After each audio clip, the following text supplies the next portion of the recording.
Hello, everybody. This is Berl Schwartz from City Pulse. Jack C. Davis, who died last week, was a multifaceted man. Last week, we explored the public and political side of him with former Lansing Mayor Virg Bernero and Robin Lewis, who served with Jack on the Lansing School Board, one of Jack's many passions. Today, we've invited guests who knew Jack the lawyer, Jack the supporter of the arts, Jack the collector, Jack the devoted Eastern High School Quaker, and Jack the quiet philanthropist. If ever an expression fit somebody, Jack of all trades certainly fit Jack. Our guests are two of Jack's longtime partners at Loomis Law Firm, Michael H. Rhodes and J.V. Anderton. Also, Courtney Milbrook, the executive director of the Lansing Symphony Orchestra, and former state representative and the former president of the Lansing City Council, Joan Bauer, and City Pulse's book editor, Bill Castanier, who doubles as president of the Historical Society of Greater Lansing. And at the moment, unfortunately, we only have Bill by audio, and hopefully we'll get to see his face as well. Mike Rhodes, first of all, thanks to all of you for joining me. And Mike Rhodes, I'd like to start with you. Tell us what you will about Jack the lawyer. Well, I could probably take up the full time telling you about Jack the lawyer. I was fortunate enough to be a partner of Jack's at the Loomis Law Firm for 38 years. During that time, there's so many anecdotes, so many things about Jack that were unique. But I think the thing that stands out to me was Jack the quiet mentor, maybe. He never really took people under his wing and instructed you per se, but he always was there, and he certainly was happy to share his insights from the perspective of being an advocate for your client. Jack was one of the most passionate advocates I think I ever met. He wasn't a litigator and fiery like some, but he was a true advocate for his clients. I will say over the years, I became personal friends with Jack as well. Those of you who saw his obituary, he was passionate about the firm softball team on which we all participated, and bicycling. Jack and I had spent many hours bicycling together in France and through Michigan.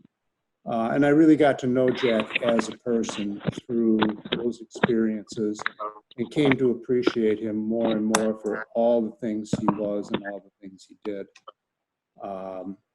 But as an attorney, I don't think I've ever met anyone who was more thorough. Jack always prepared thoroughly, thought logically, and if he thought you were not correct, he generally didn't address you specifically, but he had a way of letting you know that he thought differently, and then he would engage, open-minded. He would engage you, and you discuss the issues and reach some consensus as to how to advise clients. Said I could go on, but I give others a chance as well, and if anyone has any questions, I'd be happy to answer them. JV, your thoughts on your late law partner? I think I would echo much of what Mike said. I think I knew Jack a little differently in that I was his associate and worked directly under him for 7+ years until I made shareholder or partner. So I saw most of what crossed his desk, which was just an enormous amount of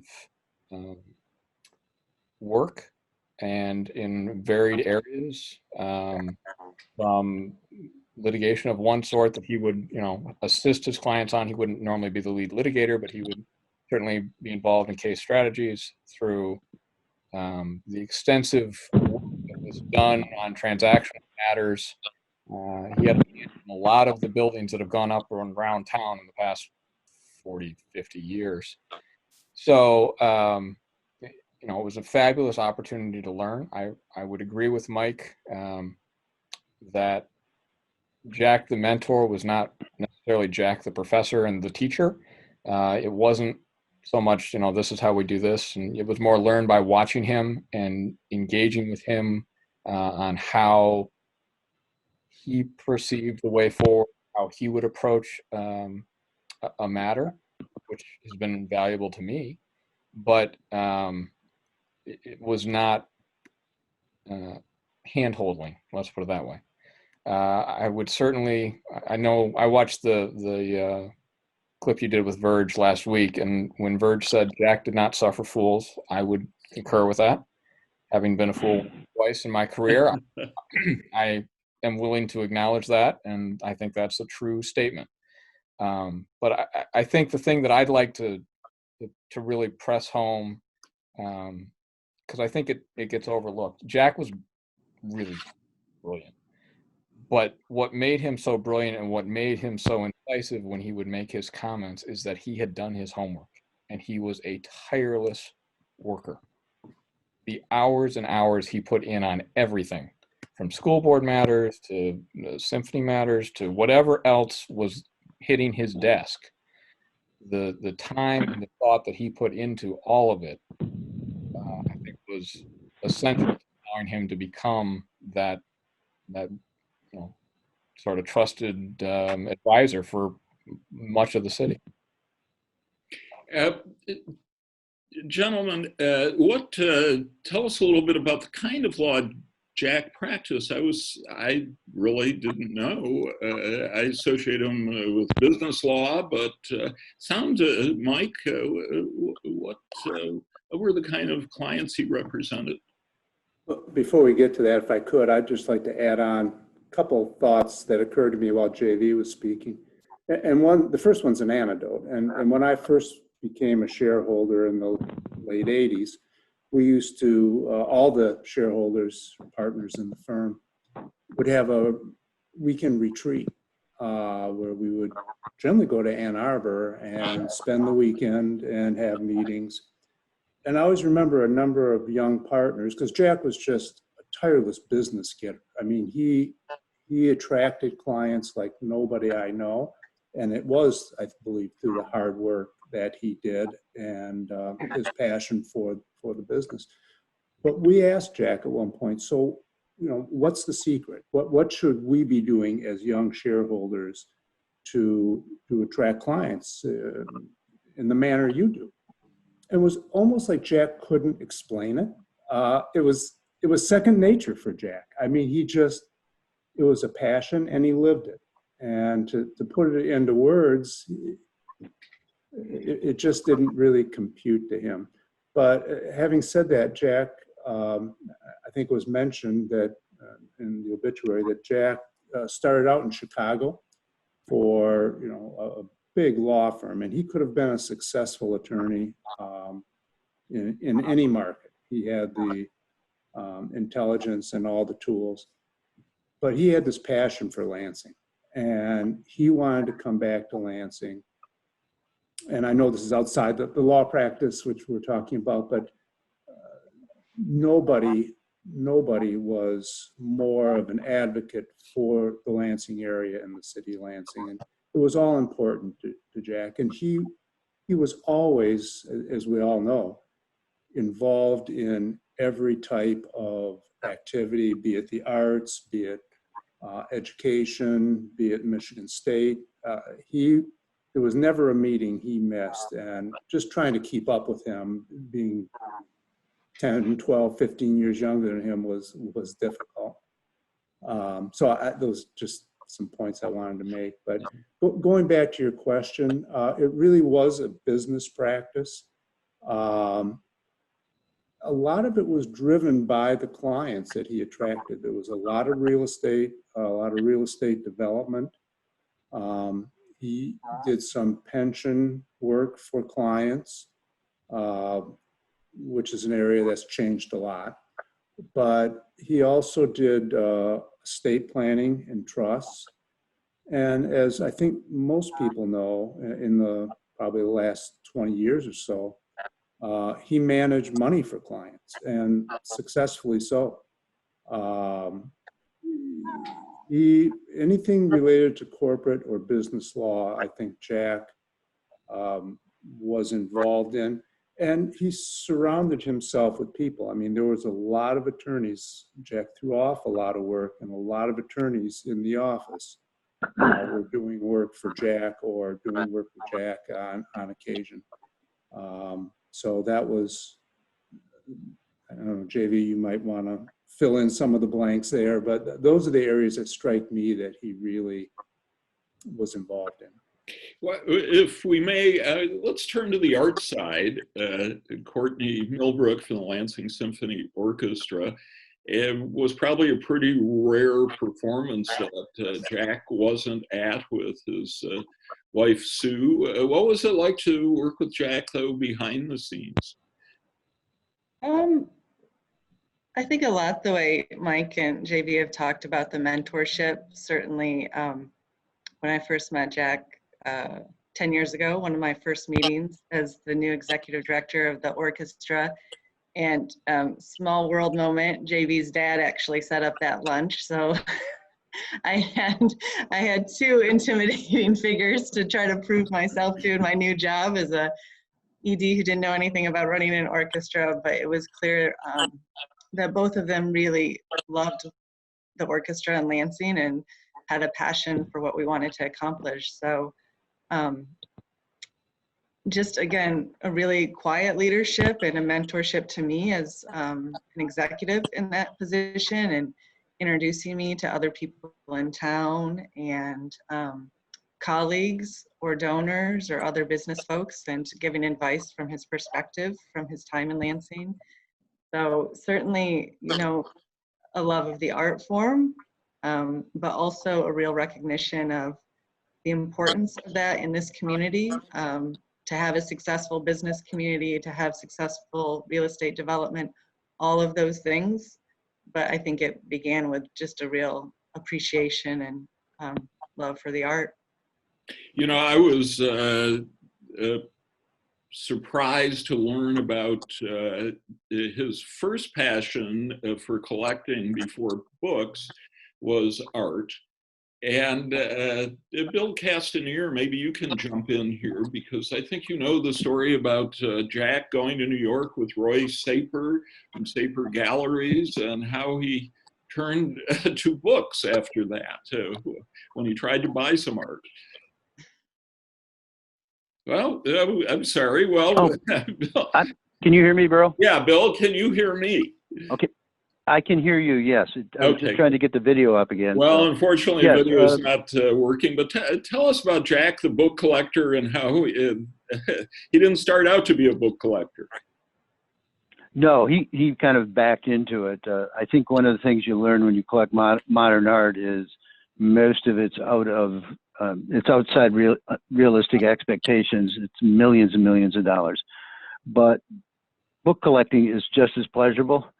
It involves a lot of the same sort of expertise and research. And I got to know Jack actually through the column I write for Lansing City Pulse.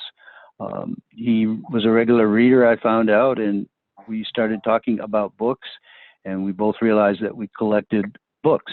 And we collected a lot of the similar type books. We collected mysteries, first editions, but we also collected the Beat Generation and what's called modern first editions, which would be, I guess an easy way to put it would be from the time of Hemingway, Fitzgerald, and Faulkner forward until about the 1960s. And Jack, probably as he was with his law practice, was very particular about the books he collected.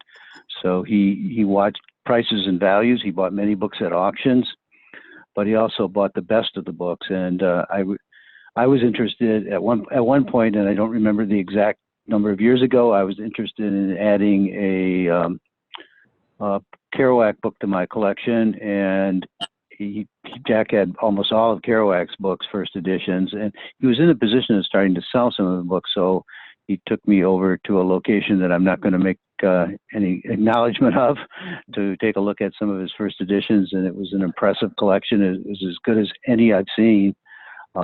Certain categories like the Beat Generation and modern first editions.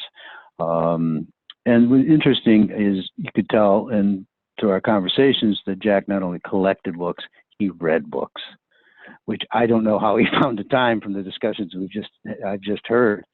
So he had read almost all of the books he collected, which is somewhat unusual, really, for book collectors. Some book collectors see a book as just a piece of art that's collectible and looks good on their shelf, but he would read his books and he knew what was in them. And I think that probably went back to his intellectual development at Wisconsin and Harvard, which are very aggressive book collecting areas in the country.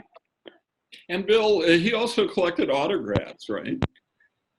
Yes, he did. Now, those I didn't see as many of, but he collected autographs of people you might expect, politicians and inspirational individuals.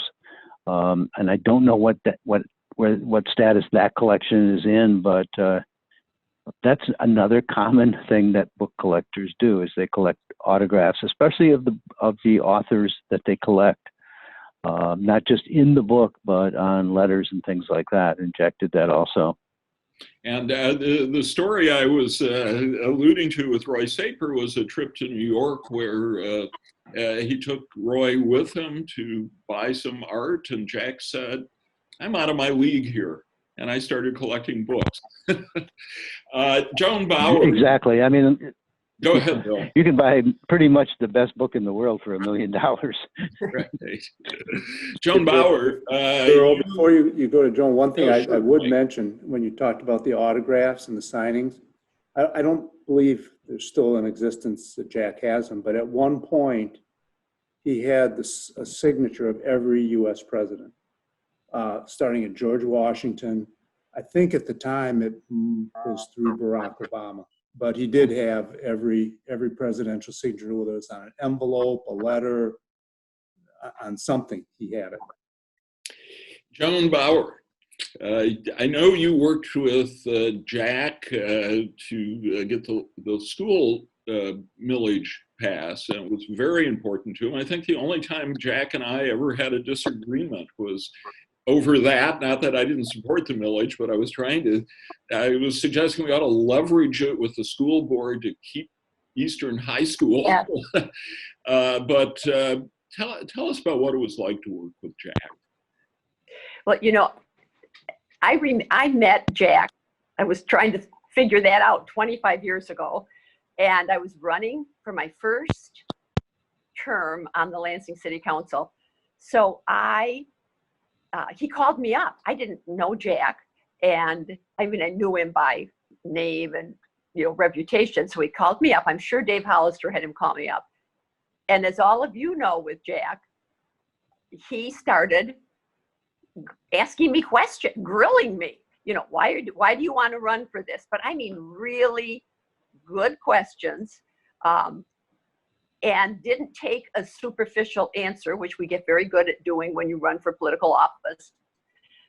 And that was my first introduction to Jack. And I hung up and thought, oh this man thinks I'm a total idiot. He will never, support me.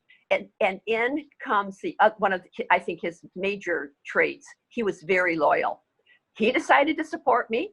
And from that point on, Jack always supported me, and really in anything, whether it was running for office, whatever organization I was involved with, he was a loyal friend.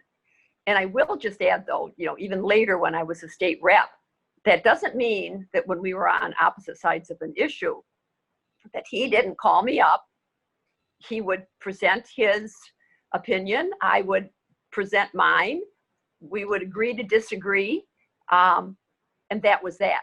But he was always so smart, of course, and always, made me have to really think about my positions on issues and where I was. So I miss him so much already. when so we've worked together on, a number of things. The school bond, we were co-chairs of the most recent bond proposal. And what I also admire so much about Jack is that he doesn't just say he'll support something. He works at it. I mean, there's no doubt he's engaged. He comes to the meetings. He even went out and did some door-to-door stuff. Went to the events that we were asked to do as honorary co-chairs. He always showed up, gave it his all, as he did with everything. And he was just a delight to work with. So I miss him already. And when I heard that he had passed away, it really just hit me that we have lost an amazing man in this community. And if I can just add one more thing in terms of his generosity. The first time I really saw it, we were in Rotary, and it was a day that we had visiting seniors from all the different schools. We would do that for a month, and they would come, to the Friday meetings. And it was the Eastern kids, and we were sitting at the table. I had introduced them. Jack was at our table, and we were all talking about something they were doing to raise money for something. I don't even remember what the project was. And Jack said, "Do you need, money?" He pulled his checkbook out and wrote a check for like $1,500 on the spot to fund whatever it was they were doing. And he had such a passion, soft spot, whatever you'd want to call it, but young. He was always willing. If you had especially a project that dealt with helping people and especially young people, he was always there. Asked tough questions first. I mean, we're sure it was something he wanted to support, but he was a generous, loyal man and he cared so deeply about our community. He's left a wonderful legacy, but what a loss for all of us. Joan, Virg Bernero said something interesting last week. He said, "I don't know if Jack was a Democrat or a Republican." Do you know? I don't. That's very telling, don't you think, about him? No, and on different issues over the years, Berl, I would guess either way. But I think he supported what he thought was right. And sometimes I think that was what would stereotypically or traditionally be either Democratic or Republican. Mike and JV, were there legal causes? Did he do any pro bono work, for example? Were there passions within the law for him? Mike? Well, Mike, I think you. Yep, I was on mute. Sorry. I think most of his passions were on community organizations, and that's not to say that he didn't help them out from the legal standpoint, but in terms of pro bono work for organizations other than those that he supported, I'm not aware that there was, but he certainly, like I said, he certainly did, legal work for, and I'll just pick out a couple, and I know I'll miss some, the Boys and Girls Club, probably the Symphony, other arts organizations. He was very generous with his time and his legal talents in that regard. JV, anything to add on that score? I think, he was very involved with LEAP as well and the formation of LEAP. Honestly, I don't know if he did it pro bono or not, because at the time I was an associate helping him do it, so I didn't pay attention to the bills. But I know that if it was something that he cared about, he was going to put in the time and energy to make sure that it was done, and it was done the way he wanted it, which is not the same as being done. It's done the way he wanted it, and that meant something. But he would make sure that happened. All of you, one of the impressions I have of Jack is an incredibly gracious and graceful person who always seemed to have time for you. How did on earth did he find the time? He was out many nights. You know, he'd have coffee with people during the day. What was it about him that he seemed to find time for so much in life? But Berl, I would say that he had that wonderful characteristic and trait that whenever you ran into Jack, and I ran into him a lot because we were at a lot of the same community events and activities, sometime he would have already been to 2 other events, you know, that same night. But he always made me feel, and he did this to everybody, that you were the most important person he was talking to at that moment. And that he had that ability to make everybody feel that he respected your opinion, liked you. And also, I was always impressed that he treated everybody with the same respect in our community, regardless of your job or your economic status. He treated everybody with dignity and respect. And JV, were you starting to say something on that? Yeah, I was just quipping. He didn't sleep, but Yeah, it might be true. I mean, I have some emails from him at very strange hours of the night. So, I mean, I know he, you know, I try and work a fair bit of hours, and he was frequently there when I left at 80 years old. you know, Bill Castanier, put on your Historical Society hat for a minute. We touched on his generosity. You know a little about that.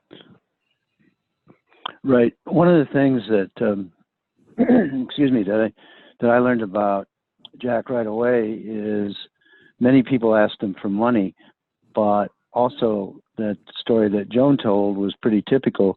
The Historical Society didn't ask him for money. We would get checks from him. If he believed in something we were doing or sponsoring, we did not have to solicit him. It was one of the best feelings in the world to know that he paid attention to what you were doing. Again, I don't know how he did it. And we're a small organization, and he had to read about it in the newspaper or on our website, but we would get a check in the mail from him. And Joan brokered 1 or 2 of those kind of things by just suggesting something, and he'd say, sure. And it means a lot to small organizations across the city. That'll be missed. The other thing that I was, in the observation I have is, early on it was mentioned that he didn't suffer fools. That's true, but he loved curious people. He was an engaging conversationalist and asked lots of questions, and he allowed you to ask lots of questions, and you thought you were part of the whole conversation, the social contract with him. It was a fascinating man. It was interesting too, and Joan, you can vouch for this. When Jack was president of Rotary, he seemed at times a little awkward up there, and people would get a kick out of it. You know, he'd forget to ring the bell, or he'd declare a meeting over before it was over. It was endearing. I found, you know, he was human, I guess. And, Yes, I was going to say he was human. well, you know, it is a real loss, and I'm hard pressed to think of anybody in this community right now who, you know, we would say, oh, that's another Jack Davis. He seemed to be one of a kind, and I don't quite know what the passion was that brought him back from Chicago to Lansing. I know, you know, he didn't come back because of his wife, because she was from Wisconsin. Maybe it was his family, but I think we were all very fortunate that a guy with a Harvard Law School degree, who I'm sure could have done well any place he wanted to be, chose to do it here in Lansing. I want to thank all of you, Joan Bauer. Berl, one Yes. final thing. Sure. I woke up this morning watching all the news, reading the newspapers about what happened in Lansing yesterday, and I know Jack would have been on the phone last night and this morning saying, we've got to get together a group to see what we could do about this and change the direction we're going. That's who he was. I know that's what he would have done. Good point. Thank you. And thank Bill Castanier. Thank you, Mike Rhodes and J.V. Anderton from Loomis Law Firm. Thank you both. Joan Bauer, pleasure to see you again.